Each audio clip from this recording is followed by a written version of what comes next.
This is the BEnergyAware Podcast.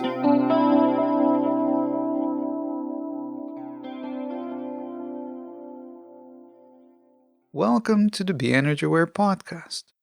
Please support the podcast by buying the Get Empowered audiobook and also through Patreon. You can find a link to both in the description of this episode. Today I talk with Jodi Cohen, who shares her story about how the essential oils helped her through hard times and how they made a difference. Necessity is the mother of invention. And I have always been a highly anxious person, but I've kind of developed coping skills. And when those coping skills got taken away from me, it was really intense. And that's kind of how I discovered oils. My first kind of rock bottom was in 2012. My then husband was severely bipolar, and it became apparent that he might die on my watch, which was incredibly anxiety provoking. But fortunately, I had some good friends who staged an intervention and basically told me that we needed to move him to a residential treatment facility where people with more skills could be more supportive. And the moment that I knew he was going to be safe and it wasn't my job to keep him safe, it was like I crossed the line, the finish line at the marathon, and I just ran out of energy. I had been really deficit spending on stress for probably a decade. And, that releases the stress hormone cortisol, which, it's not supposed to be a constant drip. And, once I kind of knew it was safe to fall apart, I did, which wasn't particularly convenient because my kids were 5 and 7 at the time. Thankfully, I had been practicing nutrition for a while. I knew what supplements I was supposed to be taking, and I was ingesting all of them, and nothing was really helping. So finally, a friend kind of came over and said, you have been so high cortisol, which we know causes systemic inflammation. I bet your gut is so inflamed that nothing you're ingesting is actually getting into your body. Oils are great because they can travel through, the skin, the topical transdermal channel, and also through inhalation. Why don't you try these? And I had never, maybe I like used lavender in the bath, but beyond that, I didn't really know much. But desperation, I'm like, sure, why not? I can do that. And out of desperation, I had a full-time job, at Microsoft, and nutrition was kind of my side hustle. But I had figured out this technique for testing. I worked with kids, wiggly kids, called muscle testing, that allowed you to basically hold a remedy or just touch a remedy and determine is that going to help balance the system or not. And so using kind of that knowledge, I tested the box of oils to see if anything would help my adrenals. I got a really positive yes. And then I originally thought it would be one oil. So I was trying to narrow it down, and the same 5 kept coming up. And that was super confusing at first. And then it occurred to me, oh, wait, they're liquid. I can combine them. So I went and grabbed a shot glass because I was that kind of beginner and figured out, okay, 5 drops of this, 8 of this. I combined them in a glass and topically applied them over my adrenals on my low back. And my first thought was, oh, I could go running, that was one of my coping mechanisms when I had anxiety, which was great until I had no energy. Walking up the stairs suddenly felt exhausting. The idea of running 4 miles was not really on the cards. So, that day I kept putting it on my low back. I went for a run. I did all the laundry. I cleaned the house. I went to the supermarket. I made their favorite dinner. It was a high wind day. And, after I got them to sleep, high anxiety during the day often correlates with insomnia at night because the stress hormone cortisol can interfere with the release of the sleep hormone melatonin. And so I was lying awake watching the clock, and I had a thought like, oh, I wonder I wonder if I can use oils for sleep. They were such a win for the adrenals. Maybe it'll work for sleep. So I made another blend, slept really well, and just kept making things up as I needed them. And in a couple weeks, when I was feeling more like myself, all of my friends wanted to know, oh, what did you do? Oh, can I try it? So I was making my potions for them. I was kind of laughing at myself. And to my surprise, it seemed to work really well for them, for their nutritional clients. And a couple of them came back to me and said, you really should do something with this. And I thought, well, this is so obvious. I'm sure someone's doing it. And at that point, I had enough, like my mental, energy was back enough that I could go online and look at what other people were doing. And I was super surprised by two things. The first being that no one was really looking at essential oil blends kind of through the lens of let's balance organ systems and regions of the brain. And the second thing that surprised me was how complicated they made it. The idea that you needed all these degrees before you could combine oils. And I was very grateful that I hadn't had the bandwidth to, research to start, because I would have felt completely unqualified and never done it. So that's how I started. And how did it develop from then on? Well, it was, there was some good luck thrown in. In March of 2013, the Nutritional Therapy Association, which I had studied with, had an annual conference. And one of my classmates pointed out that it was only $200 to be a vendor. And, I had a background, I have an MBA from Columbia Business School. I knew how to market things. So she kind of convinced me, let's just go, let's, proof of concept it, see if, the way you're looking at it kind of connects with other people. And, worst case, it's $200 and you'll learn something. So, we made, I think we made 50 kits. We were like, let's just try this. We sold out the first day and realized, okay, there is a need for this. And most people said, I have clients that ask me to do oils, but it feels like I need to learn this entirely new language to kind of figure out how I would integrate them into my practice. I like the way you've organized things by organ systems and regions of the brain. Like, that makes sense to me. That feels very plug and play. And in addition to having kind of a business background, I studied journalism in college. Out of school, I was a journalist for a couple of years, and I liked to write. Like, that's actually, in addition to running, when I can research and write something, that is kind of a happy place for me. So, we made a website for people to order, and every week I would write a blog about, connecting dots. Like, oh, I've noticed this works on me and clients. Like, I'm seeing this kind of constellation of things working together. Research it and connect the dots and say, like, oh, of course, that makes complete sense, and put it up. And, Dr. Google, people would find me. I originally actually thought it would only be for practitioners, but a lot of people, especially in, the chronically ill community, were finding me. And I'm like, I'm not going to, if I can help someone, I'm going to help them. I'm not going to turn them away. So that's how it started, and slow and steady. My kids were little. I would write blogs and fill orders after they went to bed.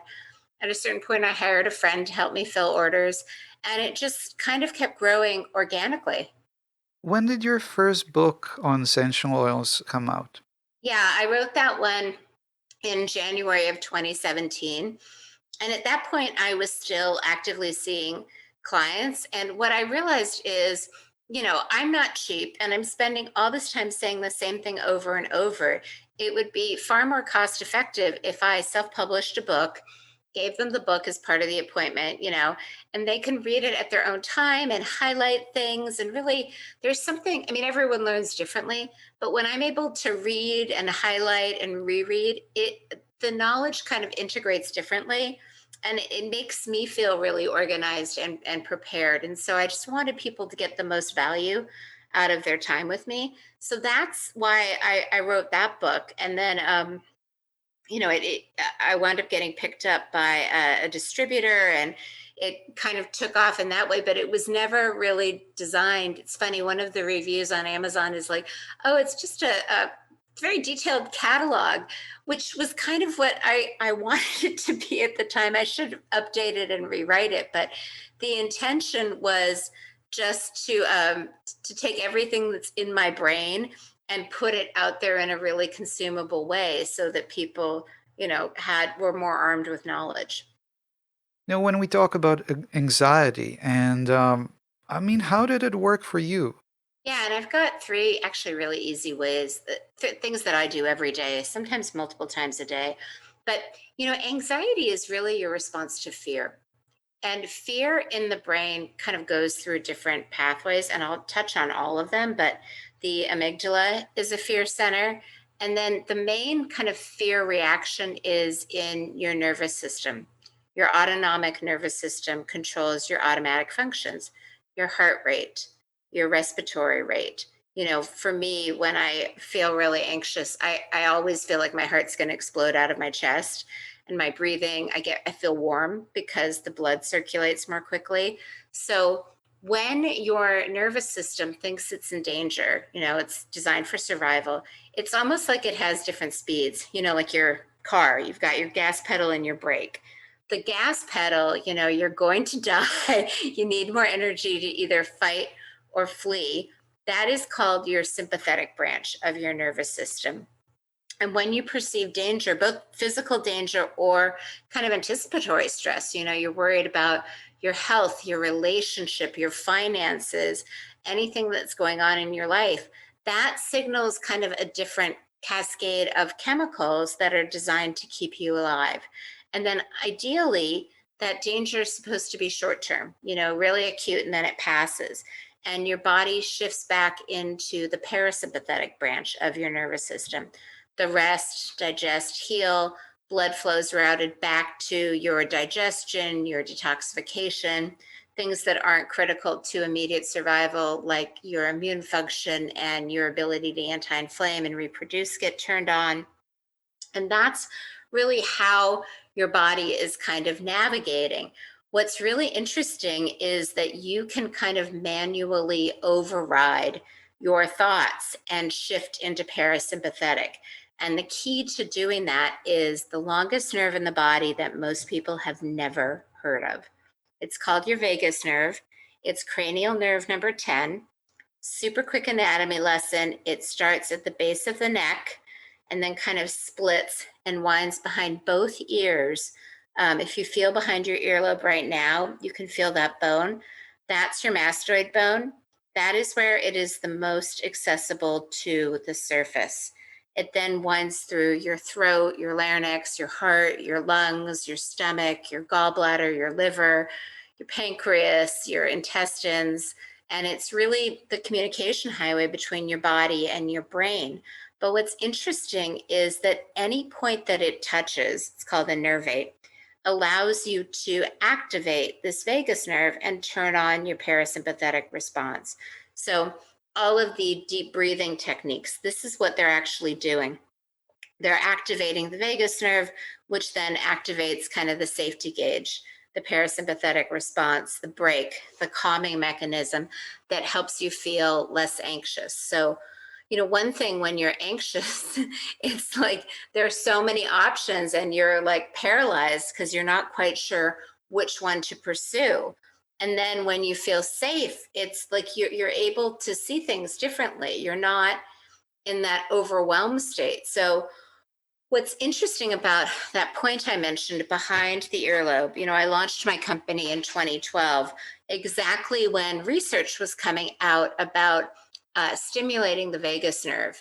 This New York neurologist named Kevin Tracy found that you could surgically implant a pacemaker like device kind of right behind the earlobe on that mastoid bone and send electrical stimulus to stimulate the vagus nerve. And it was approved by the FDA for depression, epilepsy, and migraines. In my work with oils, and there's a whole branch of acupuncture that uses essential oils to stimulate like needles. It's called aroma touch. But it became pretty obvious that certain oils were highly stimulatory. Like clove is a great example. And that when you combine it with an oil like lime that has super small molecules, it can work just like an acupuncture needle. It can be super stimulatory, get through the skin really quickly, and kind of turn on the parasympathetic response to the nervous system. Now, when you're in a moment of anxiety and overwhelm, what that feels like is literally like a deep breath, like a breath of fresh air. I've tried so many things, and I run, and it usually takes at least the first mile until I calm down. I tap, that takes a few minutes. I try meditation and breathing. This is just kind of the fastest reset. It's literally like a reboot, like, oh, okay, I got this. And I feel less anxious. My heart stops beating so fast. My breathing calms down. It lets me feel kind of safe and in my body. So that's my favorite way to calm anxiety. I have some others, but what is interesting to me is that oils, unlike remedies that you ingest, oils can get into the system really quickly. Like, one of the reasons that they do anesthesia through the nose, that is the fastest way into the body and the brain for a number of reasons. Your nose cells are actually brain cells, and they go directly into the brain. But also the skin there, the nasal epithelium, is thinner, which means that it's the fastest way to get something into the blood vessels. Well, my next question. I mean, let's talk about the new book.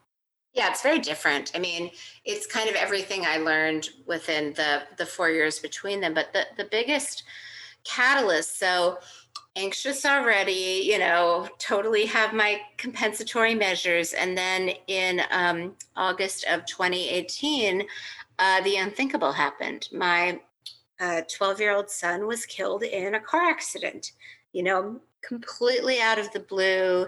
His dad was driving, other boys were in the car and didn't survive. It was horrific. And my daughter was 14 at the time. And so I knew, I'm like, I have to find new ways to like make it through this because she's going to need me. And I always knew, I mentioned that writing was kind of my happy place. It's really interesting looping back to the amygdala, because the amygdala is kind of the panic button in the brain, and interestingly, smell has a direct route to the amygdala, which I'll loop back to. But the way it's described to me is it's kind of your first danger alert message. If you're walking in the woods and you jerk back involuntarily, you think you see a snake, it then double checks with a part of the brain called the prefrontal cortex, which is behind the forehead. And the prefrontal cortex is kind of the executive function, decision-making branch. It checks in and it says, nope, that's a stick. You don't need to panic, you're safe.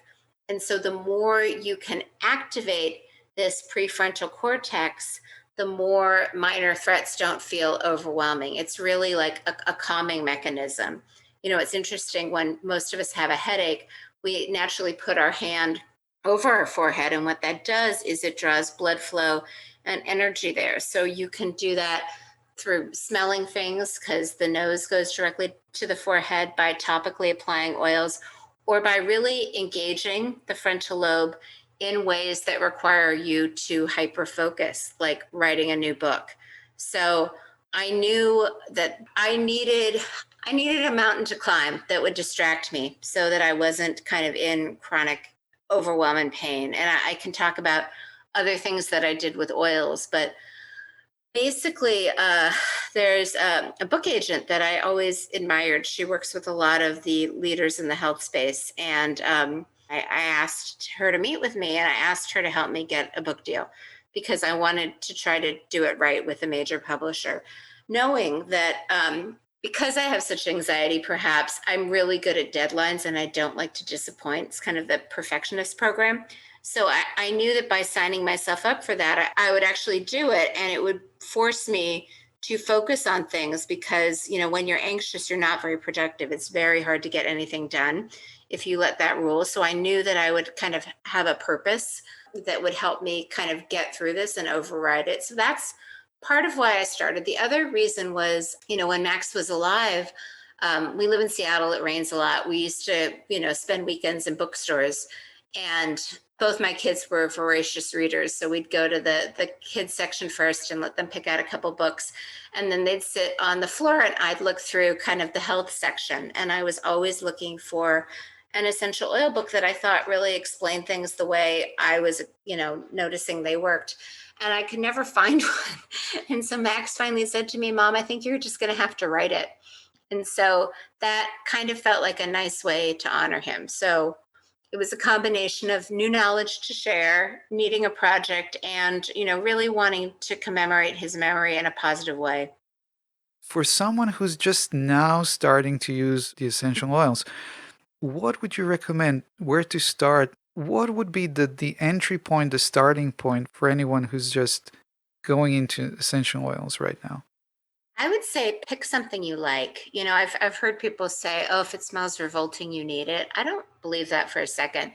I think that you crave chocolate when you need magnesium. You crave a hamburger when you need iron. Your body knows what it needs. I would say just go into a natural grocery store and smell a couple and pick the one that you like the best and just start there and try it through your left nostril. Or Epsom salt baths are actually a fabulous way to use oils because the skin is the largest organ.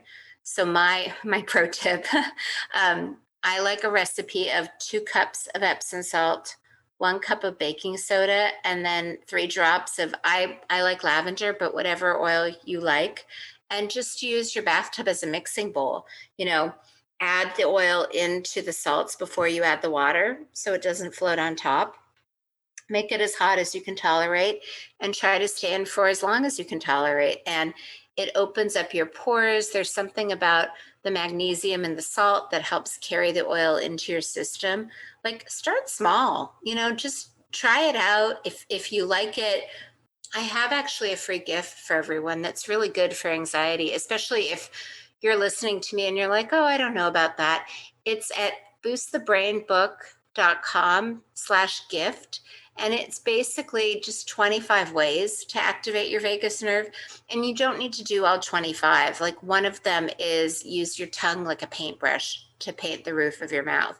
Just different ways that you can calm your nervous system so that you can start to feel better immediately and just see if that if that speaks to you or works for you, then you're always welcome to learn more. And the book really goes into what I kind of found. What I struggle with in the essential oil world is that people are running around saying like there's an oil for everything, and my feeling is if you're having a heart attack you should go to the hospital. I think that oils work in really powerful ways, but I think they're mostly for preventative functions. And I think that, when I was seeing clients, I would notice a lot of people had a lot of data points. They'd run a lot of tests. They were quite certain that they were very complicated and impossible to treat. And they would come with these huge manila folders of all their test results.